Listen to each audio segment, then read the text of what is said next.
Hello and praise the Lord, God bless you all. प्रभु आपको आशीष दे। एक बार फिर से मैं पास्टर आनंद आपके बीच में उपस्थित हूँ परमेश्वर के कलाम को लेके focus on Jesus Bible study के माध्यम से। और मुझे उम्मीद है आप अपने आत्मिक स्तर में, वचन के स्तर में दिन प्रतिदिन तरक्की कर रहे हैं, आशीष पा रहे हैं, खुदा के नाम को आदर दे रहे हैं, क्योंकि हमारे लिए बहुत ज़रूरी है परमेश्वर के राज्य के विस्तार के लिए पहले हमें वेल इक्विप होना ज़रूरी है परमेश्वर के कलाम से। और इसलिए बहुत ज़रूरी है कि हम वचन की बातों को बहुत गहराई से लें और उन्हें समझें ताकि हम दूसरों को अच्छे से समझा सकें। सो आज मेरे पास परमेश्वर के कलाम से एक बड़ा अच्छा टॉपिक है आपसे बात करने के लिए, और वो है कैसे मसीही लोग अपने पैसे का सही इस्तेमाल कर सकते हैं। देखिए, ये तो वही कह सकता है, आप कहेंगे जिसको पैसों का जो फाइनेंशियली बहुत स्ट्रांग हो उसे ही ये मालूम होगा कि पैसे कैसे लोग इस्तेमाल करते हैं। लेकिन देखिए, मसीही जब मैंने शब्द यूज़ किया इसका मतलब ये है कि एक मसीही, एक विश्वासी को अपने पैसों को कैसे इस्तेमाल करना चाहिए। मैं अमीरों की बात नहीं कर रहा हूँ, लेकिन मैं एक विश्वासी की बात कर रहा हूँ कि एक विश्वासी को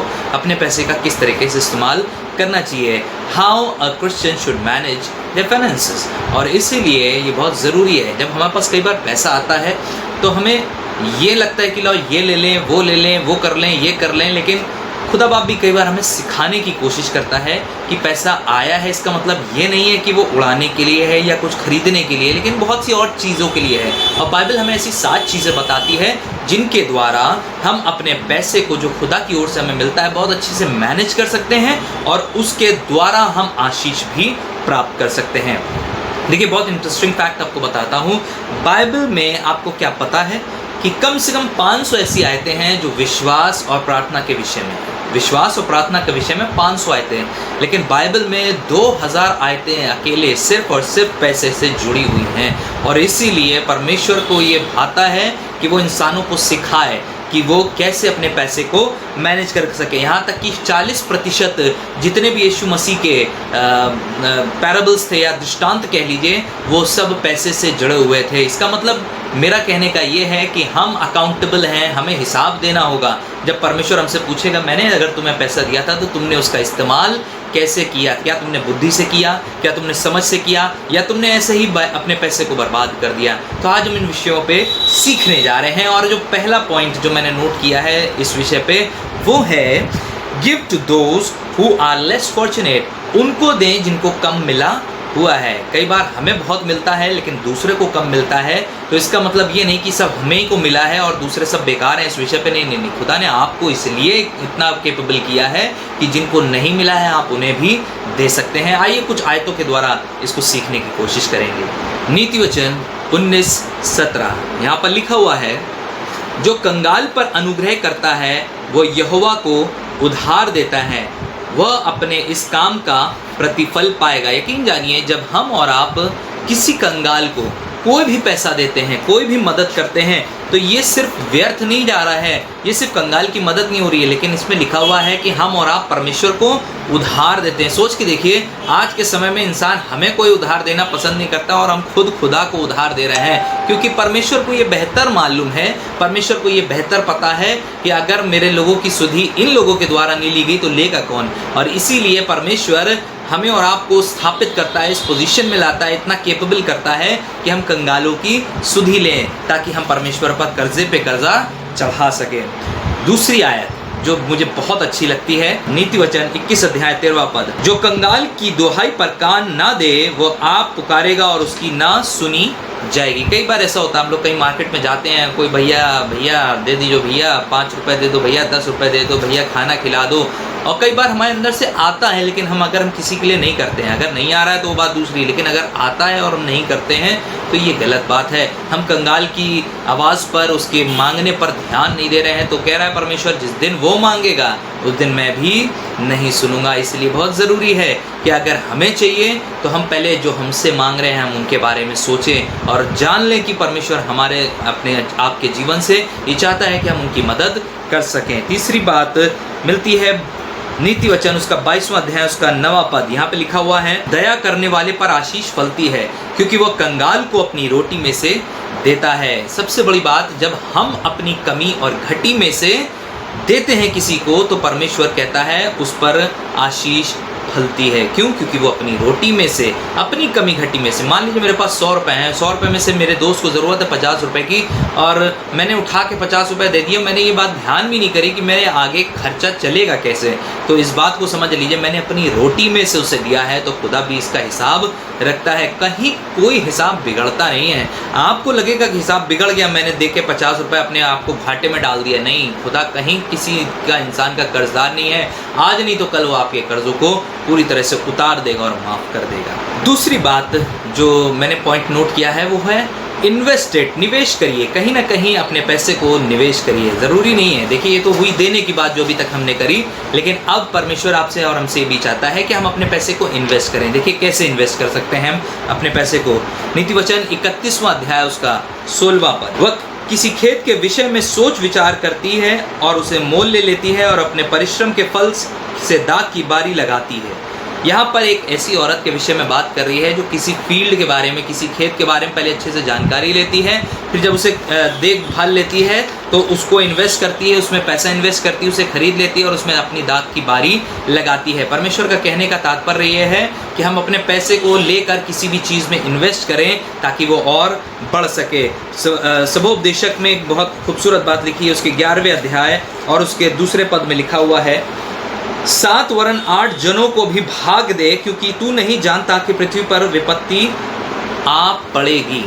कई बार ऐसा होता है कि हम अपना पैसा एक ही कंपनी में लगा देते हैं कि हमें यहाँ से बहुत फ़ायदा मिलेगा, इस कंपनी के शेयर्स बहुत ऊपर जा रहे हैं, या इसका जो भी मार्केट में म्यूचुअल फंड है इसमें हम लगा दे रहे हैं, इसका पैसा बहुत ऊपर जा रहा है। हमने मान लीजिए हमारे पास पूरी जमा पूंजी 5 लाख थी, हमने एक ही कंपनी में लगा दी, तो होगा क्या, किसी दिन जब वो कंपनी बैठेगी तो आपका पैसा भी पूरी तरह से बैठ जाएगा। तो बाइबल भी इस बात के लिए एक्सप्लेन करती है, समझाती है कि हम अपने पैसे को एक जगह इन्वेस्ट ना करें, लेकिन कई कई कंपनियों में लगा दें, ताकि अगर एक कंपनी डूबे तो आपका पैसा दूसरी जगह सुरक्षित पाया जा सके। इसलिए ये गलती कभी ना करिएगा कि आप अपना पैसा, बाइबल हमें सिखा रही है कि अलग अलग जगह लगा दे ताकि तू उसे बाद में आराम से उठा सके। तो तुझे नहीं मालूम विपत्ति कब आ जाएगी। इस समय लोगों के बचे हुए पैसे जो हैं, जो उन्होंने इन्वेस्टमेंट किए थे, अब वही इस्तेमाल हो रहे हैं, क्योंकि मुसीबत बहुत बड़ी है, कोरोना सामने है और कहीं काम नहीं चल रहा है। तो अब जहाँ पे इन्वेस्टमेंट्स हैं वो इन्वेस्टमेंट डाउन है भले, लेकिन कम से कम पैसा तो मौजूद है लोगों के पास। बाइबल भी इसके विषय में एक बड़ा अच्छा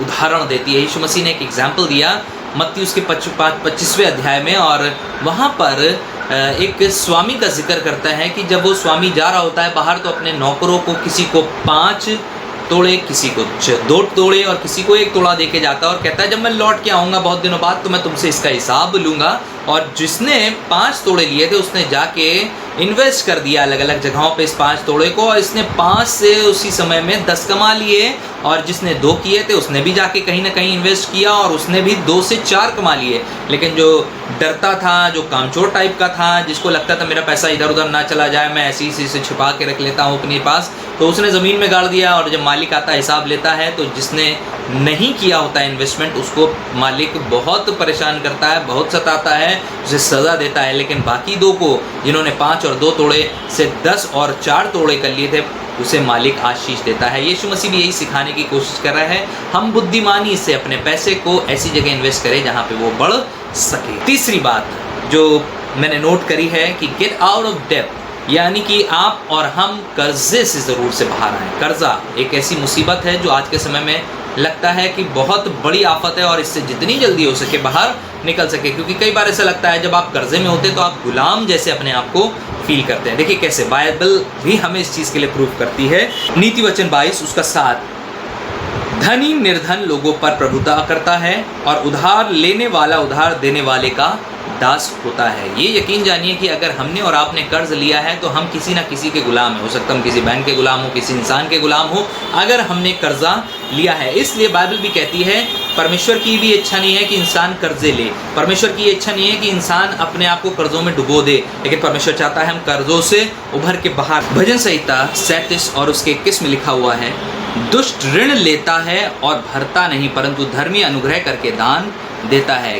कहने का मतलब है दुष्ट लोग जो होते हैं उनकी फितरत में नहीं होता है कि अगर उन्होंने किसी से उधार लिया है तो उसे वापस करने की भी सोचे, लेकिन वो ऋण पर ऋण लिए जाते हैं, वो लेते जाते हैं लेकिन देते नहीं है। लेकिन धर्मी ये काम नहीं करता है, वो ऋण लेता है तो उसे वापस करता है। और परमेश्वर की ये योजना है, ये कल्पना है इस विषय पे हमारे लिए कि हम किसी के ऋणी ना हो, हम ऋण पे ऋण ना लें, लेकिन हम एक ऐसी ज़िंदगी जिए जिसमें कि हम किसी के गुलाम ना हो। इसलिए गेट आउट ऑफ योर डेब्ट, अपनी जो भी आपके कर्जे हैं आप उससे ज़रूर से बाहर निकलने की कोशिश करें। चौथी बात जो परमेश्वर हमें मैनेज करने सिखाता है अपने फाइनेंसेस में, वो है give it to the ministry.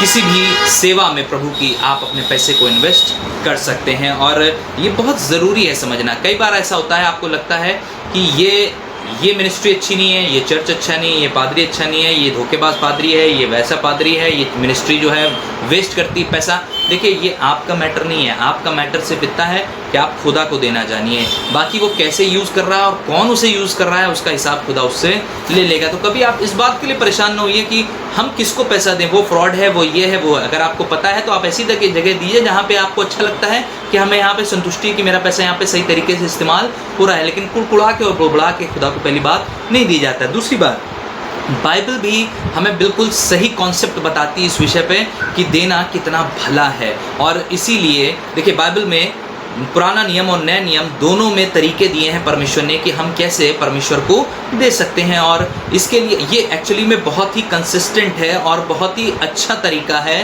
कि हम इसके द्वारा अपने जीवन में लाभ उठा सकते हैं। मैं इसलिए नहीं कह रहा हूँ कि आप मुझे दान देने की ज़रूरत है, मुझे कोई दान की ज़रूरत नहीं है, लेकिन मैं आपको बता रहा हूँ, आप जहाँ कहीं भी हों, जिस पास्टर के अंडर में हो, जिस मिनिस्ट्री के अंडर में हो, या आपको लगता है कि इस मिनिस्ट्री ज़्यादा उस सेवा के लिए इसकी ज़रूरत है, तो आप वहाँ पे इन्वेस्ट करिए। लेकिन आप अपने सेवा के लिए पैसे को इन्वेस्ट ज़रूर करिए, क्योंकि इसका फल आपको बड़ा मिलेगा। पुराने नियम में 2 तरीके होते थे जिसके द्वारा से इंसान टाइथ देता था, अपने दशवांश को देता था। और दशवांश उस समय मैंडेटरी होता था, यानी कि बहुत कंपलसरी होता था, एक टैक्स की तरह समझ लीजिए।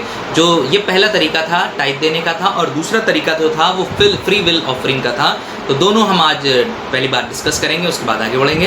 पहले हम डिस्कस करते हैं टाइथ के विषय में। तो मलाकी 3:10 सबको मालूम है, लेकिन मैं 8, 9, 10 पढ़ूंगा ताकि आपको और हमें एहसास हो जाए कि हमारी गलती क्या है, हम कहाँ से इसको सही कर सकते हैं। क्या मनुष्य परमेश्वर को धोखा दे सकता है?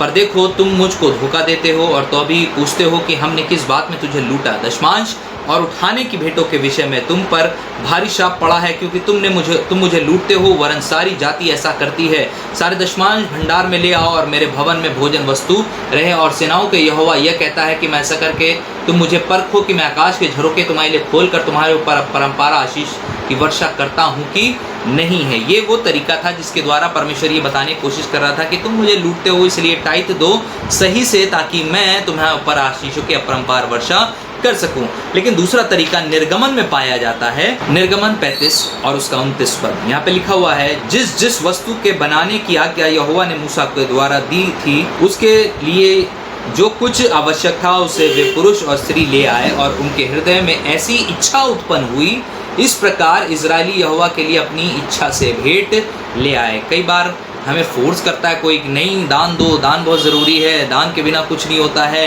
टाइथ दो, टाइथ बहुत ज़रूरी है। लेकिन यहाँ पर पुराने नियम में एक और तरीका था, वो था स्व इच्छा से भेंट लाने का। अपनी खुद की इच्छा से जो कुछ आप खुदा को अर्पण करना चाहते हैं आप कर सकते थे। उनके अंदर एक ऐसी इच्छा पैदा हुई। परमेश्वर भी हमें और आपको ये सिखा रहा है कि हमारे अंदर एक ऐसी इच्छा हो जिसके द्वारा हम स्व इच्छा से खुदा को दे सके। नया नियम तो और बेहतरीन था। नया नियम तो उसने सारे बाउंडेशंस को क्लियर कर दिया और उसने हमें बहुत कुछ सिखाया। पहला कुरिन्थियों और उसका 9वां अध्याय और उसका 11वां पद, अतः जबकि हमने तुम्हारे लिए आत्मिक वस्तुएं बोई, तो क्या हम वह कोई बड़ी बात है कि तुम्हारी शारीरिक वस्तुओं की फसल काटें। शारीरिक वस्तु यानी मटेरियलिस्टिक थिंग्स की हम फसल काटें। हमें जो ज़रूरत की चीज़ें हमें मिलना अच्छी बात है, क्योंकि हमने तुम्हारे बीच में, पौलुस कहता है, आत्मिक वस्तुओं को बोया है, और इसलिए हम शारीरिक वस्तुएं काटना चाहते हैं ताकि हमारी ज़रूरतें पूरी हो सकें। और 14वां पद इसको और क्लियर करता और कहता है, इसी रीति से प्रभु ने भी ठहराया। देखिए, ये इंसान ने नहीं ठहराया, यहाँ पे बाइबल बिल्कुल साफ शब्दों में कह रही है, प्रभु का नाम ले रही है और कह रही है प्रभु ने ठहराया कि जो लोग सुसमाचार सुनाते हैं उनकी जीविका सुसमाचार से हो। कितनी खूबसूरत बात है कि परमेश्वर ने खुद चाहा कि जो उसका काम करते हैं उनकी जीविका भी सुसमाचार के द्वारा हो। दो तरीके के पास्टर्स वर्क करते हैं। एक होते हैं जो फुल टाइम मिनिस्ट्री में होते हैं और पूरी तरह से परमेश्वर के लिए समर्पित होते हैं, क्योंकि उन्हें लगता है कि उनका बिल्कुल भी सिंगल टाइम वेस्ट ना हो किसी और बात में, लेकिन परमेश्वर की सेवा में, चाहे वचन पढ़ने के द्वारा, या चाहे लोगों के यहाँ विजिट करने के द्वारा, चाहे दुआ में, चाहे प्रार्थना में, चाहे किसी भी चीज़ में, ये फुल टाइम मिनिस्टर्स होते हैं। पार्ट टाइम मिनिस्टर्स वो होते हैं जो जिन्हें ये पसंद होता है कि वो नौकरी भी करें, साथ साथ परमेश्वर की सेवा भी करें। तो दोनों अपनी जगह बिल्कुल ठीक है, कोई गलत नहीं है, कोई खराबी नहीं है कि आप सेवा भी करते हैं और जॉब भी करते हैं। परमेश्वर आपको इस विषय पे आशीष दे, और परमेश्वर ये भी आपसे चाहता है कि जब आप सेवा करें तो आप उस सेवा के द्वारा आशीष भी पाएं। आपको सेवा से, मिनिस्ट्री से जो भी फंड मिलता है आप उसका इस्तेमाल कर सकते हैं। इसलिए परमेश्वर आपको, हमें ये सिखाने की कोशिश कर रहा है कि हम मिनिस्ट्री को किस तरीके से करें, उसके फंड्स को कैसे हम इस्तेमाल करें। गलातियों 6:6, जो वचन की शिक्षा पाता है वह सब अच्छी वस्तुओं में सिखाने वाले को भागी करे। कई बार हमने वचन की शिक्षा किसी से हासिल तो करी, लेकिन जब हमारे पास अच्छी वस्तुओं को शेयर करने का समय आया तो शायद हमने, जिसने हमें वचन सिखाया, शायद हमने उसे शेयर नहीं किया। हो सकता है वो आपके पास्टर हो सकता है आपकी बहन हो, आपका भाई हो, जिससे आपने कभी अपनी खुशी को शेयर ना किया हो। लेकिन कह रहा है यहाँ पे, हर एक उस अच्छी चीज़ में अपने सिखाने वालों को ज़रूर से शामिल करो। और इसलिए बहुत ज़रूरी है आप जिनसे सीखते हैं आप उन्हें अपनी खुशी में शामिल करें, ताकि वो भी आनंदित हो सके, क्योंकि वो आपको सिखाते हैं, वो आपको वचन का ज्ञान देते हैं। इसलिए ज़रूरी है कि आप उन्हें पे बैक करें, कोई ना कोई गिफ्ट के रूप में उन्हें आशीष दें। तो खुदा आपको इसके द्वारा भी आशीष देना चाहता है। पांचवी बात जो मैंने नोट करी है, अक्यूमुलेटिंग एन इनहेरिटेंस। अपने आने वाली जनरेशन्स के लिए, अपने वंश के लिए आप पैसा जोड़ के रखें। देखिए बाइबल बताती है, नीति वचन उसका 13वां अध्याय और उसका 22वां पद, भला मनुष्य अपनी नाती पोतों के लिए संपत्ति छोड़ जाता है, परंतु पापी की संपत्ति धर्मी के लिए रखी जाती है। भला मनुष्य ये जानता है कि आज मेरे पास ये पैसा है, हो सकता है कल मेरे बच्चों के पास ना हो पाए, तो क्यों ना मैं ये पैसा जोड़ के रख लूँ, ताकि उनके आने वाले भविष्य के लिए हो, मेरे बच्चों के लिए हो और उनके बच्चों के लिए हो। तो कितनी अच्छी सोच है ये कि हम आज जो कमा सकते हैं बढ़िया से। आपको मालूम है हार्ड टाइम शुरू होने वाले हैं, हो चुके हैं बल्कि मैं कहता हूँ, और इसमें अगर हम अपने बच्चों के लिए जोड़ते हैं और बच्चों के बच्चों के लिए कुछ इनहेरिट कर जाते हैं, कुछ जोड़ जाते हैं, तो ये उनके लिए वाकई में बहुत फ़ायदेमंद चीज़ होगी। और इसीलिए परमेश्वर ये चाहता है कि जो ब्लेसिंग आज आपको मिली है वो आप ही तक ना रहे, लेकिन आपके बच्चों और उनके बच्चों तक पहुंचने वाली हो सके। इसलिए अपने पैसे का ऐसा इन्वेस्टमेंट करें कि आप अपने बच्चों के बच्चों के लिए भी पैसा छोड़कर इस दुनिया से जाएं, तो वो याद कर सकें हमारे पापा ने, हमारी मम्मी ने पैसा जोड़ा और आज हम इसका लायक हैं कि हमारा अपना कुछ इस दुनिया में पाया जाता है। छठवीं बात जो परमेश्वर के कलाम से पैसे को मैनेज करने के विषय में है कि save money for an emergency. आपके पास अगर कोई इमरजेंसी आ जाए, कोई ऐसी ज़रूरत एकदम से आ जाए, कोई ऐसी आपदा आ जाए, तो आप कम से कम उस आपदा की घड़ी में अपने पैसे का सही इस्तेमाल कर सकते हैं। इसलिए हर समय पैसा बर्बाद करने की ज़रूरत नहीं है, लेकिन उसको रोक कर रखने की ज़रूरत है। उत्पत्ति उसका 41वां अध्याय उसका 47 और 48 पद, यहाँ पे लिखा हुआ है, सुकाल के 7 वर्षों में भूमि बहुतायत से अन्न उपजाती रही और यूसुफ उन 7 वर्षों में सब प्रकार की भोजन वस्तुएं जो मिस्र देश में होती थी जमा करके नगरों में रखता गया, और हर एक नगर के चारों ओर के खेतों के भोजन वस्तुओं को वो उसी नगर में इकट्ठा करता गया। ये बड़ी अच्छी बात है। यूसुफ को ये मालूम था कि ये 7 वाले जो साल आए हैं इसमें खूब आशीष होगी, खूब अन्न होगा, खूब पैसा होगा, लेकिन अगले 7 साल बहुत ख़राब होने वाले हैं। इसलिए मुझे उन 7 सालों के लिए भी जोड़ना है और इन 7 सालों में जो है किसी तरह थोड़ा थोड़ा करके खाना भी है। और यकीन जानिए जब अगले 7 साल आए, अकाल के 7 साल आए, तो पूरी दुनिया में खाना नहीं था। दुनिया के लोग आके मिस्र में खाना खरीद कर ले जा रहे थे, क्योंकि इतना अनाज जमा कर लिया था यूसुफ ने, क्योंकि वो दूरदर्शी था, उसने दूर की चीज़ों को पहले से ही भांप लिया था। ऐसे ही हमें भी अपनी उन परिस्थितियों के लिए अपने पैसे को बहुत बचा के रखने की ज़रूरत है। उसे वेस्ट करने की ज़रूरत नहीं है, घूमने फिरने में ज़्यादा, खाने पीने में ज़्यादा, इधर उधर की शॉपिंग में ज़्यादा, जो आपके लिए अननेसेसरी हो। आप कोशिश हो आपकी कि आप उसे वेस्ट ना करें, लेकिन आप उसे जमा करके रखें। और साथ ही साथ आखिरी बात जो बहुत ज़रूरी है, देखिए होता क्या है ये मैं पैसा क्यों जमा करने की बात कर रहा हूँ? कभी कभी आपके घर में कोई मेडिकल इमरजेंसी आ जाती है, कोई बीमार हो जाता है, आप वहाँ पे पैसा यूज़ कर सकते हो। या आपके गाड़ी का कोई पार्ट ख़राब हो जाता है, पहिया ख़राब हो जाते हैं, तो आप उसके लिए यूज़ कर सकते हो। घर में कुछ टूट फूट होती है तो आप बहुत इमरजेंसी हो जाती है कि हमें उसको रिपेयर कराना है, तो आप उस पैसे को तब इस्तेमाल कर सकते हैं। इसलिए please don't waste the money that God has given to you. आप उस पैसे को बिल्कुल भी गलत तरीके से इस्तेमाल ना करें जो परमेश्वर ने आपको दिया है। और आखिरी बात, अपने पैसे को एंजॉय भी करना बहुत ज़रूरी है, क्योंकि मैं अब तक ये बात करता आया पैसा जोड़ो, पैसा बचाओ, पैसा इन्वेस्ट करो, दूसरों को दो, लेकिन खुद के लिए इंसान क्या करेगा? कई बार तो होता है कि भैया जब हम सब इधर उधर कर देंगे तो हम खाएंगे और खुद क्या करेंगे अपने लिए?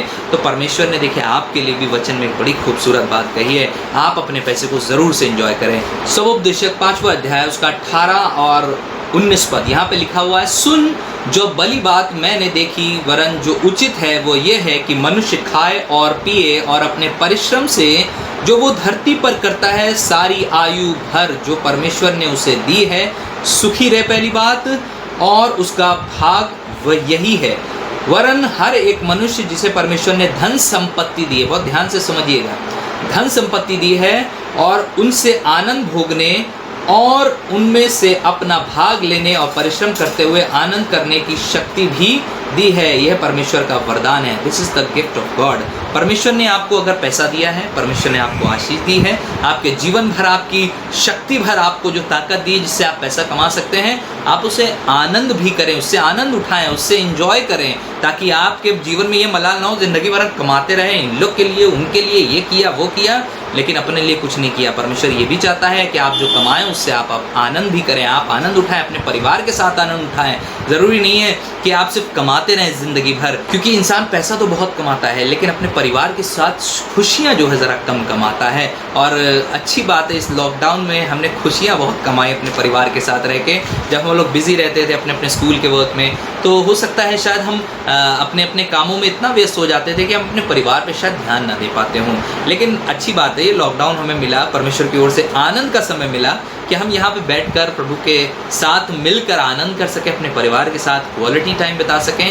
और ज़रूरी नहीं इस समय बाहर निकलिए, बाहर तो बहुत खतरा है, लेकिन आप अपने घर में आनंद मना सकते हैं। और जब परिस्थितियाँ सुधर जाएं तो जो कुछ पैसा खुदा ने आपको दिया है उससे आनंद ज़रूर मनाएं, उससे खुशियाँ मनाएं। और यही वो 7 तरीके हैं जिनके द्वारा मैं आपके बीच में इस बात को रखना मानता हूँ बिब्लिकली। देखिए, मैं बहुत अमीर आदमी नहीं हूँ, लेकिन मुझे ये मालूम है कि जो परमेश्वर ने मुझे पैसा दिया है उसका मुझसे हिसाब एक दिन ज़रूर लिया जाएगा कि तुम्हें मैंने बरकत तो दी थी, जो धन संपत्ति दी, तुमने उसका हिसाब कैसे रखा, ज़रा मुझे बताना। तब वो कहीं हम उसके लिखे गुनहगार ना ठहरें। इसलिए मैंने आज आपके बीच में इन विषयों को रखा है। तो ज़रूर से आप परमेश्वर में होकर इन विषयों को ध्यान से पढ़िएगा, सोचिएगा और जानिएगा कि परमेश्वर हमसे कैसे चाहता है कि हम अपने पैसे को खर्च कर सकें। खुदा आपको इस कलाम से बड़ी और बड़ी बरकत दे। God bless you.